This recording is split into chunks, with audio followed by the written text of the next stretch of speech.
Aujourd'hui, nous donnons la parole à Malik. Originaire du Sénégal, il a quitté son pays avec un rêve simple, offrir une vie meilleure à sa famille.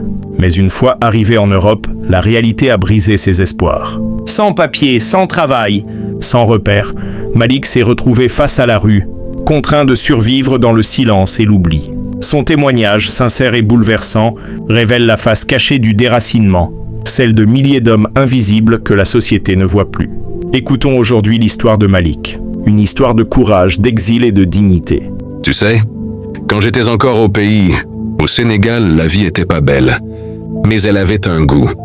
Le matin, il y avait toujours l'odeur du café tout bas dans la cour, les cris des enfants, le vent chaud qui portait les rires des voisins. On n'avait pas grand-chose, mais on partageait tout. Moi, je croyais que j'allais réussir, que j'allais faire mieux que mon père, tu vois. J'étais jeune, têtu, plein d'énergie, mais dans mon coin, il n'y avait pas de travail, juste des promesses. Et ces promesses-là, elles se mangent pas. Un jour, j'ai rencontré un gars du quartier. Il m'a parlé de l'Europe comme si c'était le paradis. Là-bas, tu travailles, tu gagnes, tu envoies l'argent à la famille. Je l'écoutais comme un gamin écoute un conte. Il m'a montré des photos sur son téléphone. Des gens bien habillés, des voitures, des immeubles, mais il m'a pas montré les nuits froides, ni les papiers qu'on n'a pas. Moi, je voyais juste une porte ouverte vers le bonheur. J'ai quitté le pays avec un petit sac, un peu d'argent et beaucoup d'espoir. Ma mère a pleuré. Elle disait, Malik, la vie là-bas, c'est pas comme ici. Les gens sont seuls. Mais moi, je voulais pas l'écouter. Je voulais lui construire une maison. Je voulais être quelqu'un. Tu sais, c'est dur de vivre en sachant que t'existes pas aux yeux du monde. Là-bas, je me disais, au moins je serais vu. Le voyage, c'était long, trop long.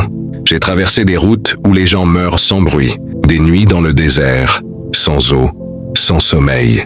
Des regards perdus, des gens qu'on laisse derrière parce qu'on peut plus marcher. Je croyais que j'allais jamais arriver, mais je suis arrivé. Pas dans le paradis, mais dans une autre galère. Quand je suis arrivé ici en Europe, je me sentais libre. Le vent était froid, mais j'avais le cœur chaud. Je me disais, c'est le début. Sauf que, quand t'as pas de papier, t'as pas de début. T'existes pas, t'as pas d'adresse, pas de travail, pas de nom. Les gens te regardent comme si t'étais un problème, pas une personne. Tu frappes aux portes, personne t'ouvre. Tu cherches du boulot, personne veut de toi. Tu dors dans les foyers, puis dehors. Et un jour, tu te rends compte que t'as tout quitté pour finir plus seul que jamais. Moi, j'ai connu des faux espoirs. Un type m'avait dit « Viens, je t'aide à régulariser tes papiers ». Il m'a pris mes derniers sous, et j'ai jamais revu ni lui, ni mes papiers. Ce jour-là, j'ai compris. Ici, t'as pas le droit à l'erreur. Une erreur, et tu tombes. Et quand tu tombes, personne te rattrape. J'ai dormi sur des canapés, dans des squats, un peu partout. Parfois, je faisais des petits boulots, porter des cartons, nettoyer des chantiers, tout ce qu'on me proposait. Mais c'était jamais stable. Et plus le temps passait, plus je m'effaçais. T'oublies ton accent, t'oublies ton rire, t'oublies même ton rêve. Tu deviens juste le noir qui traîne. T'as honte même de respirer. Tu marches à la tête baissée. Parce que si tu regardes quelqu'un dans les yeux, il détourne le regard. Tu comprends? C'est ça le plus dur, être transparent. J'appelais ma mère de temps en temps. Elle croyait que tout allait bien. Je pouvais pas lui dire la vérité. Comment lui dire que son fils dort dans la rue? Comment lui dire que je me cache des policiers? Elle disait toujours « Dieu est grand, Malik ». Et moi je répondais « Oui maman, Dieu est grand ». Mais au fond de moi, je me sentais tout petit. Le froid, je l'avais jamais connu comme ça. Le premier hiver, je pensais que j'allais mourir. Le vent passait à travers mes vêtements comme des lames de rasoir. Je voyais les gens marcher vite, rentrer chez eux, fermer leurs portes. Et moi, je regardais les fenêtres allumées. Je me disais, là, il y a des familles, des rires, des repas chauds. Et moi, je suis dehors, à parler avec le silence. Et là, un soir, j'ai trouvé une couverture dans une benne. C'était la mienne pendant presque un an. C'est fou, hein? Une couverture, ça devient ton monde entier. Tu la plies, tu la caches, tu la défends. C'est ton toit, ton lit, ton mur contre le froid. Tu t'y accroches comme à la dernière chose qui te reste. Un jour, j'ai croisé un autre gars, un Malien. Il vivait dehors depuis 2 ans. Il m'a dit une phrase que j'oublierai jamais. « Frère, ici on meurt pas de faim, on meurt d'oubli. » Et je crois qu'il avait raison. L'oubli, c'est pire que la faim. Quand plus personne te regarde, t'existes plus vraiment. Tu vois, moi je suis pas venu ici pour tendre la main. Je suis venu pour travailler, pour être digne. Mais la dignité, on te la prend vite. À force d'humiliation, de portes fermées, de papiers refusés, tu finis par t'en vouloir à toi-même. Tu te dis, peut-être que je vaux rien. Mais c'est pas vrai. C'est juste que personne t'a laissé une chance. Alors, petit à petit, je me suis habitué à la rue, au froid, à la peur, à la solitude. J'ai appris à survivre, à me taire, à observer. Parce que, quand t'as plus rien, t'apprends à écouter le monde autrement. Tu sens la vie qui continue sans toi, et t'essayes de pas pleurer. Tu vois, aujourd'hui, je suis là, sur ce trottoir, comme tous les jours.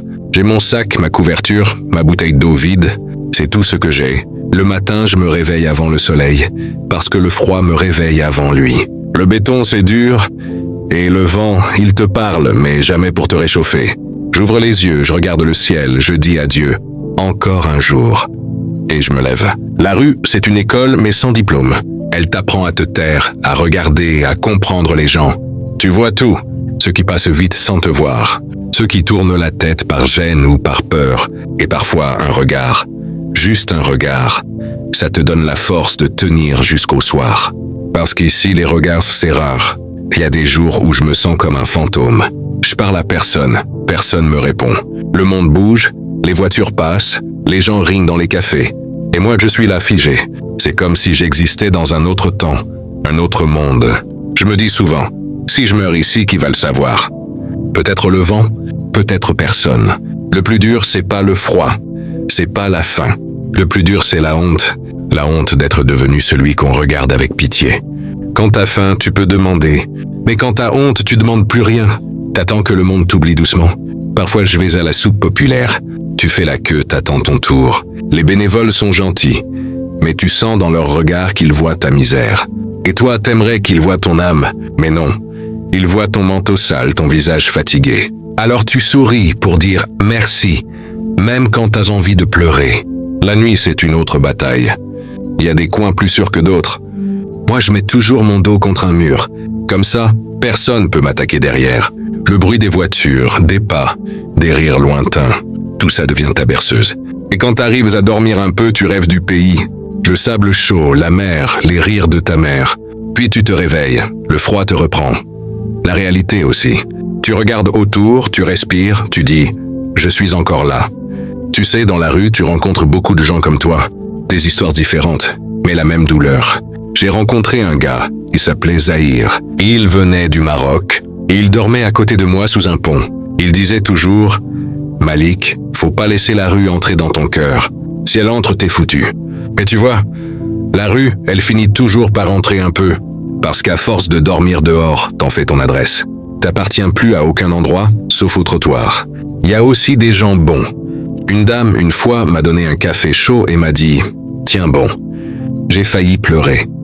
C'était juste un café, mais c'était surtout un regard. Un vrai regard. Ça vaut plus que l'argent. Parfois, je me parle tout seul. Comme maintenant.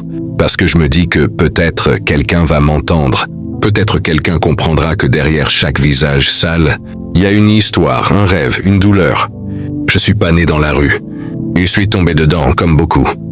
Et pour remonter, faut plus que du courage, faut une main. Mais souvent, cette main, elle vient jamais. Il y a des soirs où je me sens encore vivant.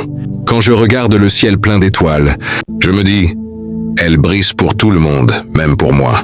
Et puis il y a des matins où je me dis que j'en peux plus, où j'ai envie de disparaître. Mais je me bats, parce que si j'abandonne, c'est comme si j'avais jamais existé.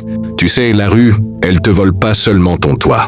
Elle te vole ta dignité, ta voix, ton nom, mais elle t'apprend aussi la vérité sur les gens.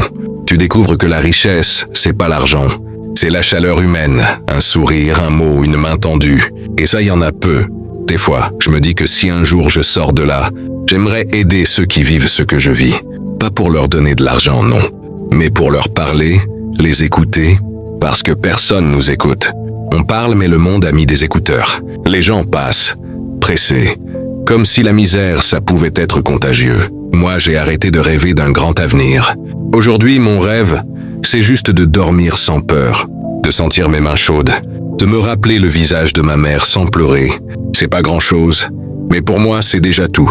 Chaque matin, je vois le soleil se lever sur la ville. Les gens sortent, vont travailler, rigolent, courent après le temps. Et moi, je reste là, à les regarder partir. Je me dis, un jour Malik, ce sera ton tour.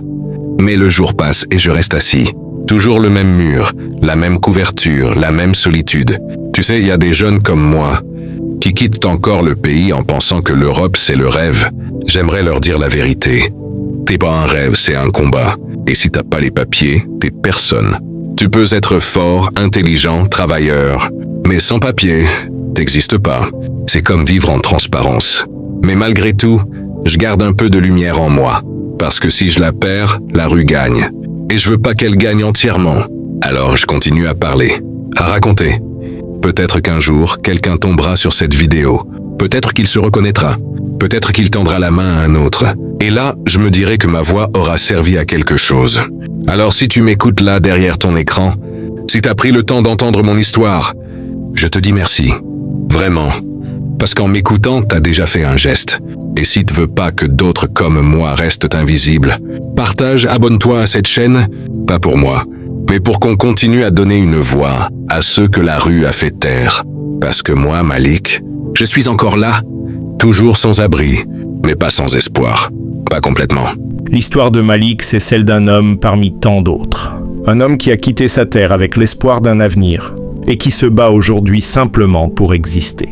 Son témoignage nous rappelle que derrière chaque visage marqué par la rue, il y a une histoire, une dignité, une vie.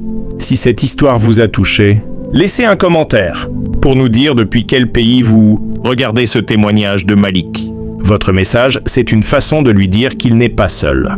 Abonnez-vous, partagez cette vidéo et continuons ensemble à donner une voix à ceux que la rue a fait taire. Parce que personne ne devrait devenir invisible. Sans abri, pas sans voix.